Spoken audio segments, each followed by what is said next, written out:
নমস্কাৰ, এটা নতুন ভিডিঅ'লৈ আপোনালোকক সকলোকে স্বাগতম জনাইছোঁ। যোৱা কেইটামান দিনৰ পৰা সংবাদ মাধ্যমত বহুত চৰ্চিত এটা বিষয় হৈছে ভাৰতবৰ্ষৰ জনসংখ্যা। 1950 চনৰ পিছত ভাৰতবৰ্ষই প্ৰথমবাৰৰ কাৰণে চীনক পিছ পেলাই সৰ্ববৃহৎ জনবহুল ৰাষ্ট্ৰ হিচাপে পৰিগণিত হৈছে। কিন্তু আচৰিত বিষয়টো হ'ল 1952 চনতে ভাৰতবৰ্ষই প্ৰথম ৰাষ্ট্ৰ যে পৰিয়াল পৰিকল্পনাৰ কথা ভাবিছিলে। সেই সময়ত ধনবন্থী ৰামাৰাও নামৰ এজন ব্যক্তিয়ে প্ৰধানমন্ত্ৰী জৱাহৰলাল নেহেৰু পৰিয়াল পৰিকল্পনাৰ জৰিয়তে জনসংখ্যা নিয়ন্ত্ৰণৰ কথা কৈছিলে। কিন্তু আচৰিত কথা, আজি 75 বছৰৰ পিছতো ভাৰতবৰ্ষই তেনেকুৱা কোনো সিদ্ধান্ত গ্ৰহণ নকৰিলে, যাৰ কাৰণে ভাৰতবৰ্ষ আজি সৰ্ববৃহৎ জনবহুল ৰাষ্ট্ৰৰূপে পৰিগণিত হ'ল। কিন্তু ইয়াৰ পৰা আমাৰ কি লাভ হ'ব, কি লোকচান হ'ব, এই বিষয়ে আমি অলপ চিন্তা চৰ্চা কৰাৰ প্ৰয়োজন বা সময় আহি পৰিছে। ভাৰতবৰ্ষৰ জনবহুল ৰাষ্ট্ৰ হিচাপে পৰিগণিত হোৱাৰ লগে লগে ইয়াৰ কিছুমান মুখ্যতঃ কাৰণ আজি পোহৰলৈ আহিছে। কি কাৰণে ভাৰতবৰ্ষৰ জনসংখ্যা ইমানখিনি বৃদ্ধি হ'ল? ইয়াৰ মুখ্যতঃ কাৰণটো হ'ল শিক্ষাৰ অভাৱ, নাৰী শিক্ষাৰ অভাৱ, নাৰীক সবলীকৰণৰ অভাৱ আৰু ধৰ্মান্ধকৰণে ভাৰতবৰ্ষক আজি এই পৰ্যায়লৈকে লৈ গৈছে। যেতিয়ালৈকে এখন ৰাষ্ট্ৰৰ যিটো মুহূৰ্তলৈকে এখন ৰাষ্ট্ৰৰ নাৰী শিক্ষিত নহয়, নাৰী সবলীকৰণ নহয়, তেতিয়ালৈকে কোনো এখন ৰাষ্ট্ৰই নিজৰ জনসংখ্যা নিয়ন্ত্ৰণ কৰিব নোৱাৰে। নাৰী সবলীকৰণ মানে হ'ল নাৰী শক্তিশালী হ'ব লাগিব। নাৰী সবলীকৰণ মানে নাৰী এজনী মহিলাই নিজে সিদ্ধান্ত ল'ব পাৰিব লাগিব যে তেওঁ কিমানটা সন্তান জন্ম দিব। সেয়া তেওঁৰ নিজৰ ব্যক্তিগত অধিকাৰ, আৰু এই অধিকাৰ যেতিয়ালৈকে সাব্যস্ত কৰিব নোৱাৰিব, তেতিয়ালৈকে জন্ম নিয়ন্ত্ৰণ ভাৰতত নহয়, ভাৰত বুলি নহয়, কোনো বিশ্বই ইয়াক নিয়ন্ত্ৰণ কৰিব নোৱাৰে। 1980 চনত চাইনাই এখন পলিচি এখন ইমপ্লিমেণ্ট কৰিছিলে, ওৱান চাইল্ড পলিচি।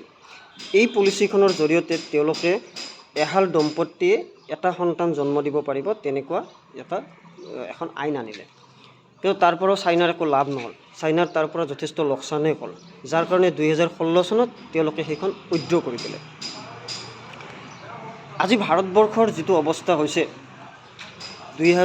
আজি ভাৰতবৰ্ষৰ UN-ৰ ৰিপৰ্ট মতে ভাৰতবৰ্ষৰ জনসংখ্যা 182 কোটি 86 লাখ, আৰু আজিৰ তাৰিখত চীনৰ জনসংখ্যা হৈছে 182 কোটি 57 লাখ। অৰ্থাৎ আজিৰ তাৰিখত ভাৰতৰ জনসংখ্যা চীনতকৈ 27 লাখ বেছি।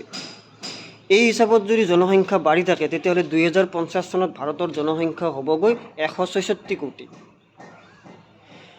আজিৰ তাৰিখত 182 কোটি 86 লাখ জনসাধাৰণক নিয়ন্ত্ৰণ কৰিবৰ কাৰণে ভাৰতৰ GDP হ'ব লাগিছিলে 18%, আৰু আজিৰ তাৰিখত ভাৰতৰ GDP হৈছে 6%। গতিকে ভাৰতবৰ্ষ অদূৰ ভৱিষ্যতে ভয়াৱহ সমস্যাৰ সন্মুখীন যে হ'ব, তাৰ কোনো কোনো ৰাস্তা নোহোৱা হৈ যাব, এনেকুৱা এটা পৰিস্থিতি হ'ব। ইয়াৰ ফলত ডিছএডভান্টেজ হ'ব কি? প্ৰথম প্ৰভাৱটো পৰিব স্বাস্থ্যখণ্ডত। স্বাস্থ্যখণ্ডত এটা যথেষ্ট বেমেজালিৰ সৃষ্টি হৈ যাব যেতিয়া জনসংখ্যা বৃদ্ধি হ'ব। জনসংখ্যা বৃদ্ধিৰ লগে লগে সেই হিচাপত আমাৰ ভাৰতবৰ্ষত বৰ্তমান স্বাস্থ্যকেন্দ্ৰ বা হস্পিটেল তেনেকুৱা হোৱা নাই। যেতিয়া মহামাৰী আহিছিলে, যেতিয়া কৰোণা আহিছিলে, তেতিয়া আমি দেখা পাইছিলোঁ যে কেনেকুৱা পৰিস্থিতিৰ সৃষ্টি হৈছিলে। আৰু যদি ভগৱানে নকৰক, আৰু যদি তেনেকুৱা কিবা পৰিস্থিতি বৰ্তমান আহিব লাগে, তেতিয়াহ'লে ভাৰতবৰ্ষৰ জনসাধাৰণৰ অৱস্থা যথেষ্ট শোচনীয় পৰ্যায়লৈকে হৈ যাব। দ্বিতীয়টো ডিছএডভান্টেজ হ'ল শিক্ষাৰ ক্ষেত্ৰত। যিখন ৰাষ্ট্ৰত জনসংখ্যা যথেষ্ট বৃদ্ধি পাব, তাত শিক্ষাৰ ক্ষেত্ৰত যথেষ্ট প্ৰভাৱ বিস্তাৰ কৰে। কাৰণ সাধাৰণ কথা, এখন কলেজত 100টা ছিট থাকিব, আৰু তাত তাত ষ্টুডেণ্ট কম্পিটিশ্যনৰ কাৰণে আহিব 1000, বাকী 990 জন বা 900 জন ছাত্ৰই শিক্ষাৰ পৰা বঞ্চিত হ'ব, বা তেওঁলোকে বেলেগ স্কুলত যাব লাগিব। গতিকে শিক্ষাৰ ক্ষেত্ৰত যথেষ্ট প্ৰভাৱ বিস্তাৰ কৰে। তাৰ পিছত প্ৰভাৱ পৰিব আপোনাৰ খাদ্যৰ ওপৰত। আমাৰ খাদ্য কমি যাব, আমাৰ ঠাইৰ অভাৱ হৈ যাব, পানীৰ অভাৱ হৈ যাব। এডভান্টেজৰ কিছুমান নথকা নহয়, কিন্তু এডভান্টেজটো সদায় কম। এডভান্টেজ আছে কি, যে জনসংখ্যা বৃদ্ধিৰ লগে লগে ভাৰতবৰ্ষৰ ইকনমিটো গ্ৰ'থ হৈ যাব। ভাৰতবৰ্ষ আজি বিশ্বৰ অৰ্থনৈতিকভাৱে পঞ্চম স্থানত আছে, আৰু 2040 মানত UN-ৰ মতে ভাৰতবৰ্ষ বিশ্বৰ তৃতীয় শক্তিশালী ৰাষ্ট্ৰলৈ পৰিগণিত হ'ব, তৃতীয় অৰ্থনৈতিকভাৱে শক্তিশালী ৰাষ্ট্ৰলৈ পৰিগণিত হ'ব। ভাৰতবৰ্ষৰ আজি যিটো পৰিস্থিতি, এই পৰিস্থিতিটো আজি যদি পৰিকল্পনা কৰা হয় তেতিয়াহ'লে 1950 চনৰ পিছতহে ভাৰতবৰ্ষৰ জনসংখ্যাৰ যিটো হাৰ সেইটো কমিবলৈ আৰম্ভ কৰিব। গতিকে আজিৰ তাৰিখৰ পৰা বা এতিয়াৰ পৰাই ভাৰতবৰ্ষই পৰিয়াল পৰিকল্পনাৰ ক্ষেত্ৰত যথেষ্ট গুৰুত্ব প্ৰদান কৰা উচিত। কাৰণ জনসংখ্যা বৃদ্ধিৰ লগে লগে নিবনুৱা সমস্যা যথেষ্ট পৰিমাণে বৃদ্ধি হৈ যাব। অলৰেডি ভাৰতবৰ্ষত নিবনুৱা সমস্যা বৃদ্ধি হৈছে। তাৰ পৰা হত্যা, হিংসা, অপৰাধজনিত বহুত ঘটনা বৃদ্ধি পাই যাব। এটা কথা লক্ষ্য কৰিলে আমি গম পাওঁ যে যিকেইখন ৰাষ্ট্ৰত জনসংখ্যা অধিক, সেই ৰাষ্ট্ৰবিলাকতে সদায় অপৰাধজনিত ঘটনাটো যথেষ্ট বেছি হয়।